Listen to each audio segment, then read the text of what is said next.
السلام علیکم۔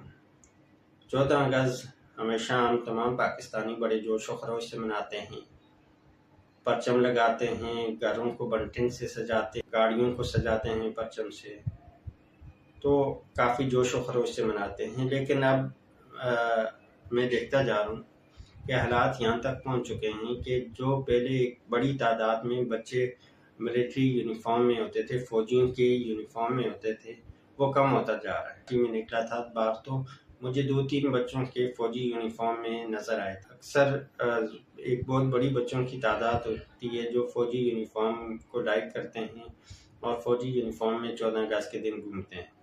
تو یہ تعداد کم کیوں ہو رہی ہے، یہ ہمارے اداروں کو سوچنا چاہیے۔ ایک یہ بھی وجہ ہو سکتی ہے، جیسے آج 14 اگست کو یہاں پہ جشن منایا جا رہا ہے، لیکن باجوڑ یا جنوبی وزیرستان یا سوات کے جو علاقے ہیں وہاں پہ ان لوگوں کے بچے بھی ہوں گے جو لوگ فوجی آپریشن کے دوران زخمی ہوئے ہیں، یا وہ لوگ جو فوجی آپریشن کے دوران شہید ہو چکے ہیں، جن میں خواتین، بوڑھے بزرگ یا بچے، ان کے فیملی ممبر شہید ہوئے ہوں گے یا زخمی ہو کے معذور ہوئے ہوں گے۔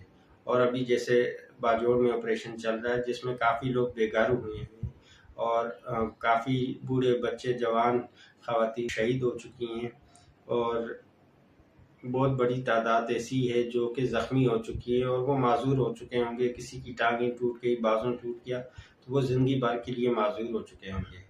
تو یہ جو چیزیں ہیں ان لوگوں کی احساس اور ان سے ہمدردی کی وجہ بھی ہو سکتی ہے کہ یہ ایک جو ہمیشہ سے جوش و خروش کے ساتھ فوجی یونیفارم پہنا جاتا تھا وہ کم ہوتا جا رہا ہے۔ تو اس پہ ہمارے اداروں کو سوچنا چاہیے۔